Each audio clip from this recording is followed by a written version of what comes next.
It is Tuesday, June 1st. In the news this morning, appointed by default, Iraq names its new president. Digging out from piles of twisted wreckage, the destructive path of the latest deadly storms. And a year and a half after the murder of his pregnant wife, Scott Peterson gets his day in court. From ABC News, this is World News This Morning. Now from our world headquarters in New York, here's David Muir. Good morning. Iraq now has a new head of state appointed this morning after days of political wrangling. And in a surprise twist, the post went to a second choice after the U.S.-favored candidate turned it down. ABC's Stephanie Tsai joins us now live from Baghdad with these late developments. Stephanie, good morning. Good morning, David. UN envoy Lakhdar Brahimi has now announced that Ghazi al-Yawar will be Iraq's interim president. This after a political roller coaster this morning.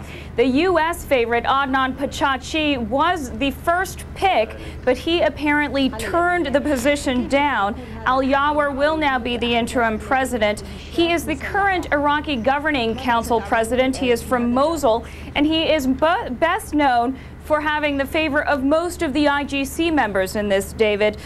He has disagreed with the U.S. on some of its terms for the transfer of sovereignty. He has clearly said that he wants the presidency to be more than just a ceremonial position, that he wants to have power in this position, which was not part of the original plan. The prime minister was supposed to have most of the power in this interim government, and Iyad Alawi was picked last week. Now, Al-Yawar is also an interesting figure because he has said that he agrees that multinational forces need to stay in Iraq for short-term security. However, he believes that Iraqis should be the ones to tell them when to leave.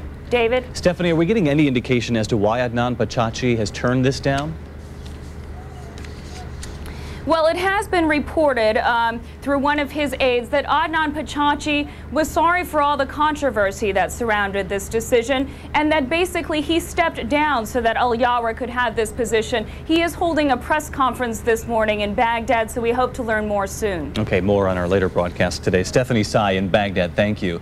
And for at least the fourth time in a month, the largest city in Pakistan was the target of a terrorist attack.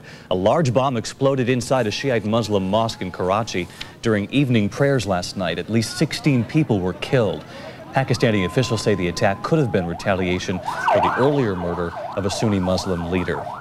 Saudi Arabia continues a search for some suspected al-Qaeda members responsible for the attack and hostage-taking at its main oil hub.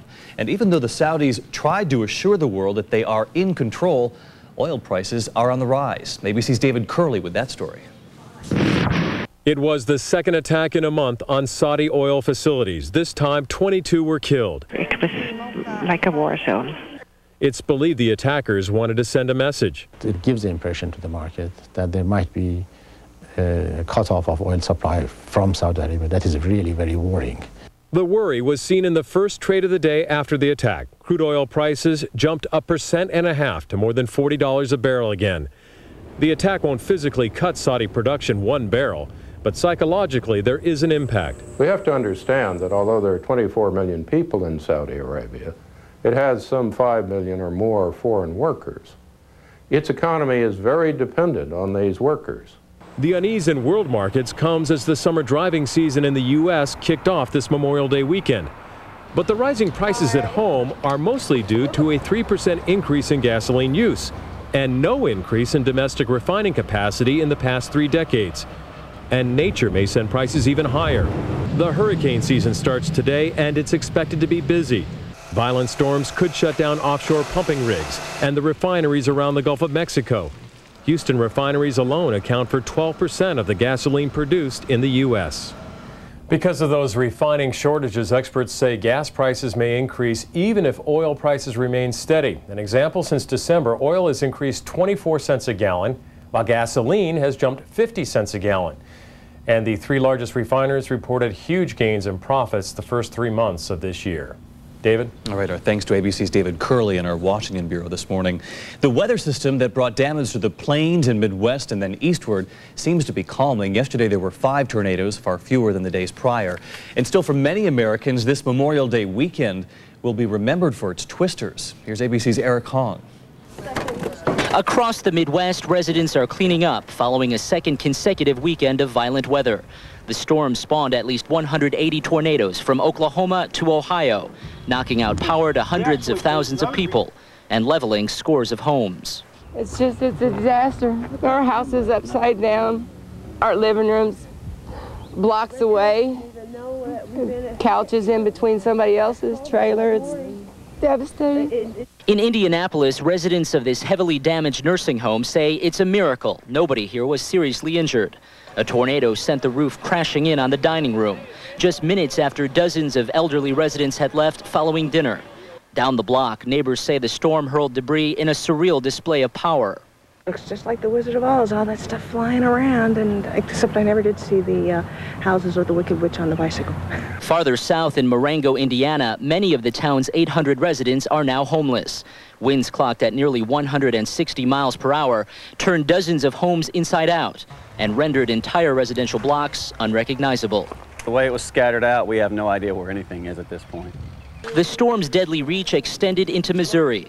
At least 3 people were killed and 8 injured in the town of Weatherby. Residents there now forced to burn debris to clear the way for salvage crews. More than 400 twisters have hit the Midwest in the last 10 days. And experts say this year's tornado season could go down as one of the most active ever. Eric Hong, ABC News, Indianapolis. And now for today's weather, clouds, rain, showers, and some thunderstorms over much of the eastern half of the country. Any tornadoes should be weak and limited to the deep south and southern plains. We look at temperatures now. Most areas will be seasonable. There's going to be a difference of nearly 50 degrees between chilly New England and hot Arizona. That's the national outlook. Now to the weather where you are.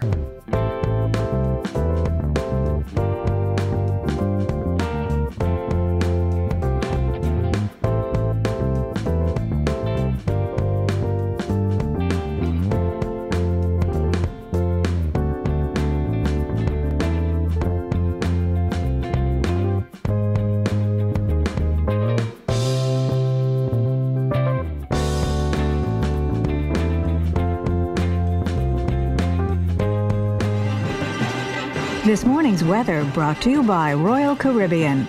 Business news is coming up next. Stay with us.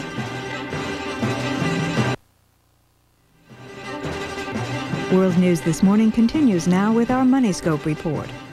Time for a check of market activity this morning. Starting overseas with Tokyo's Nikkei average, it rose 60 points today. That's 0.5%.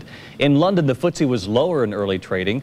In New York, the markets were closed yesterday, obviously, in observance of Memorial Day. The Dow will start the day at 10,188. The Nasdaq will open at 1986. The food industry spends millions every year marketing to children. Some say that push is partly to blame for the epidemic of childhood obesity. We're taking a look again this morning as ABC News and Time Magazine continues a special series, Critical Condition, America's Obesity Crisis.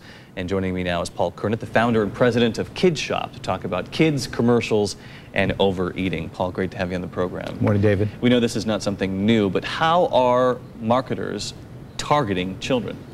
Well, marketers are targeting children really much the same way that they have for many, many years. This is the third generation of television in a real sense, and television has been a big part of the driver of advertising to kids over all this time. And how does it differ from the way they target adults? It differs in the way that they target adults in that childhood is all about fun, it's all about learning, it's all about play, and to some extent the products that are marketed to kids, toys, food, to some extent, recreation, brings out the fun in those products, brings out the enjoyment in those products. Okay, so for the parents watching here this morning, how do they, battle that kind of constant imagery being sent to their children? Well, I don't think it's a battle for parents in the sense that if the relationship that they have with their kids is solid, parents grew up on all of this advertising and all of these products themselves. So this is not new news to them, and it is not new ground. So it's the way they teach their children to eat, their habits. It's the way they teach their children to eat. It's leading by example. It's what they serve. It's portion size. It's so much of what we deal with every day. You also point out that there are many other factors in addition to advertising, and you point to a lot of school districts that have cut their budgets, their physical education programs have changed. In fact, their after-school programs have been eliminated in many cases. Well, certainly not by choice in the case of the schools, but it's a fact that budgets get tight. Phys ed programs get cut, after-school programs aren't what they were, And kids just don't have the kind of outlet for running around that, that we had, generations ago. And so what's a parent to do? Well, I think parents need to be relaxed on the one hand. I think parents need to lead by example. I think parents need to encourage their kids to play. We tend to drive our kids around and overschedule our kids with lots of different programs. Once upon a time, kids ran out and played on the block with their friends and came in at dinner time and they were, dirty and sweaty and had a good workout and, ate a good meal. And ate a good meal. Right. That Mom cooked. That's right. Founder and president of Kid Shop. Thanks so much for coming in, Paul. Thank you, David. And a program reminder, the ABC News Obesity Series will continue here, right on ABC. Good morning again, everyone. I'm David Muir here in New York. These are the headlines at this hour from ABC News. A new president has been chosen for Iraq. Ghazi al-Yawar, the head of the governing council, has been tapped after the first choice of the U.S. actually turned the job down. More tornadoes and severe storms have torn across parts of the Midwest and East, killing at least 10 people over the holiday weekend, causing heavy damage as well. And in Haiti, where the death toll has topped 1,700 in last week's flooding, U.S. Marines are now arriving with more supplies, bolstering the international relief effort there. Back here in the U.S., the double murder trial of Scott Peterson finally begins today, and while California's Attorney General once called this case a slam dunk, the evidence is largely circumstantial. After months under a gag order, the lawyers' opening statements will give the public an idea of what both sides have in store. ABC's Taina Hernandez reports now from Redwood City, California. This is the prosecution's first opportunity to weave together loose pieces of circumstantial evidence into the fabric of their case. They will portray Scott Peterson as a man so tired of his family responsibilities and so in love with his girlfriend Amber Fry that he allegedly plotted to kill his wife and unborn son. But the defense will have the last word, and they will try to poke holes into the prosecution's theory. They will say Peterson loved his wife and only strayed for sex. The jury will be listening very closely. Though opening statements are not considered evidence, they are seen as crucial to a trial, and jurors will likely be listening with more attention than at any other point during this trial, which is expected to last 6 months. Taina Hernandez, ABC News, Redwood City, California. Seattle's monorail will be out of service indefinitely after a fire there. Firefighters had to use ladders to evacuate dozens of travelers who were trapped. At least 9 people were hospitalized with minor injuries. Investigators believe the fire was caused by an electrical problem. In Washington, D.C., a 2-alarm fire broke out in the basement of the Commerce Department overnight, filling the building with smoke. A transformer might be to blame. The building also houses the privately run National Aquarium. The fire set off a scramble for backup power to keep that equipment up and running. Americans are heading back to work today after a Memorial Day weekend that was full of special meaning this year. Soldiers paused to honor their fallen colleagues at a ceremony in Baghdad. More than 800 American troops have died in Iraq since the war began. And one of their commanders said yesterday that they must not have died in vain. There were also traditional observances here at home, and ABC's SONYA CRAWFORD with that now. A quiet tribute. American flags at Arlington National Cemetery provided the backdrop as President Bush laid a wreath at the Tomb of the Unknowns. It's a tradition that has renewed meaning as U.S. troops face danger overseas. And all Americans who have known the loss and sadness of war can know this: the person they love and miss is honored and remembered by the United States of America. Democratic presidential candidate John Kerry spent the afternoon at a Memorial Day parade in Portsmouth, Virginia, to show his support for veterans and active duty troops. This Memorial Day has taken on a more somber tone, perhaps because of the dedication of the new World War II memorial and the presence of so many older veterans, but also because of the ongoing commitment of U.S. troops in Iraq and Afghanistan. Around the country, Americans also used the occasion to protest the war in Iraq. More than 800 pairs of black combat boots stood empty outside the federal building in Youngstown, Ohio, symbolizing those who have been killed there. In Santa Monica, California, Veterans for Peace planted more than 800 crosses on the beach and read the names of the dead. Back in Washington, marching bands, color guards, and military units marched through the streets in a parade honoring World War II veterans. Veterans units from all 50 states took part in this Memorial Day parade, the first one in the nation's capital in about 60 years. SONYA CRAWFORD, ABC News, Washington. And we now turn to some of the events making news in the day ahead. It is the first day that millions of Medicare recipients can use the new drug card to save money on prescriptions. A new study looks at how insurance companies are tracking race and ethnicity to make sure all patients get equal care. This is the start of the Atlantic hurricane season, with forecasters predicting a busier than usual period. And students from around the country will participate in the opening rounds of the National Spelling Bee in Washington. And we hope you'll stay with us here. You're watching ABC's World News this morning. When we come back, we'll bring you all the sports, more news, and a last look at weather in just a moment. Welcome back this morning. Now time for sports, and for that, here's ESPN. Hi, everyone, and welcome to this ESPN News Update. I'm Bill Pito. In the NBA, the Lakers trying to knock off Minnesota. Game 6 from Los Angeles. Kobe Bryant, 20 points. Started off well early. The jam over Michael Olowokandi. Kevin Garnett, 22 points, 17 rebounds. The long jumper over Karl Malone. Minnesota up 3. Fourth quarter tied at 68. It's a Kareem Rush show. The second-year man from Missouri for 3. Lakers up 3. Rush hit 6 of 7 from three-point land. A career playoff high 18 points. Less than 4 to go. Lakers by 7. It's Rush again. And the Lakers raise a Western Conference trophy as they win at 96-90. Win the series 4-2. Kareem Rush, the hero. I know I wasn't getting a lot of playing time in the series, and you got to take it, for what it is. I mean, guys been playing well. Fisher's stepping up really big, and he's been getting the majority of the minutes towards the end. And I just stay ready. And they went small, and coach threw me in, and after I hit my first one, I knew it was going to be a good night, and just kept going in for me. On a hockey, Game 4 of the Stanley Cup Finals, Tampa Bay and Calgary. Opening minutes, Brad Richards will score for the Lightning. Tampa Bay 29-0-2 this season when Richards scores. Under 5 to go in the third. Ville Nieminen lays into Vinny Lecavalier. Watch it again. Lecavalier drilled. He would be okay. Nieminen gets a 5-minute game misconduct. He's gone. Closing minutes of the third. Nikolai Khabibulin, one of his 29 saves. Tampa Bay wins 1-0. Series tied at 2 games apiece. French Open, Gustavo Kuerten, 3-time French Open champ, facing Feliciano Lopez.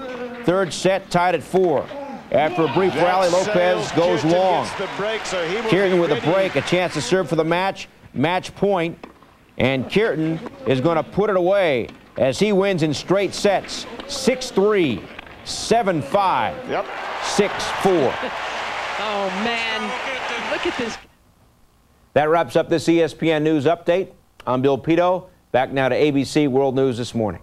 And this Memorial Day weekend is going to be remembered in Hollywood. SHREK 2 held on to the top spot at the box office with an estimated $92 million. The disaster movie, The Day After Tomorrow, opened in second place, $86 million. Overall, the top 12 movies brought in a record $230 million. That's $30 million more than Memorial Day weekend last year.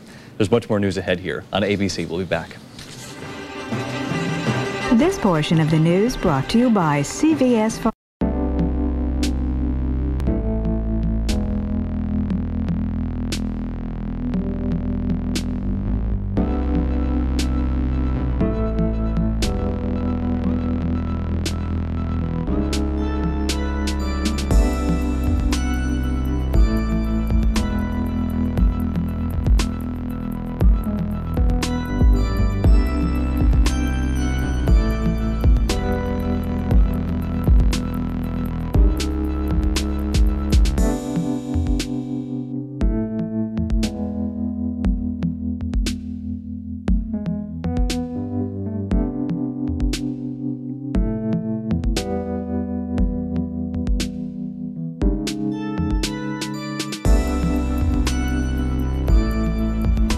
And finally here, the ranks of extremely overweight people in America are growing, and so too are the businesses that make everything from chairs to coffins big enough for the biggest among us.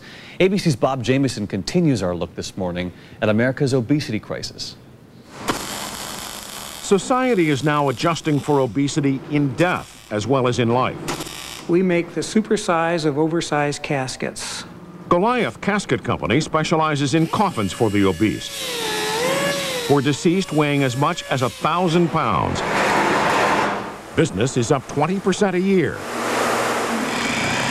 A standard casket is 27 inches wide. When we started out, we were building 33-inch caskets, and we thought that was an obese casket, and that was about 10 years ago. Now we're up to 52-inch wide caskets. A supersized casket can cost twice as much as a regular casket. At St. Luke's Hospital in New York, this standard-sized wheelchair once fit every patient. Now, St. Luke's needs wheelchairs more than 30% bigger and 8 times as expensive. Their patients are not just 100 pounds overweight, their patients are now 200 pounds overweight, 300 pounds overweight. That has spawned dozens of businesses catering to the obese. AmpleStuff.com sells seatbelt extensions, oversized umbrellas, special hangers for big clothing. These products are important because they help people stay engaged in life, and to me that's the most important thing. There's enough shame and guilt around being overweight. If the world kind of adjusts to your size, perhaps you start to think, this is normal, this is okay, I can function all right, I don't have to lose that weight. Brookline Furniture in Tennessee is now building chairs for 600 pounds and planning one for a person weighing 1,000 pounds. Bob Jameson, ABC News, New York. A lot to think about. More on this coming up on Good Morning America. I'm David Muir. I'll see you back here tomorrow. For the latest video highlights, log on to America Online, keyword ABC News. You're watching ABC.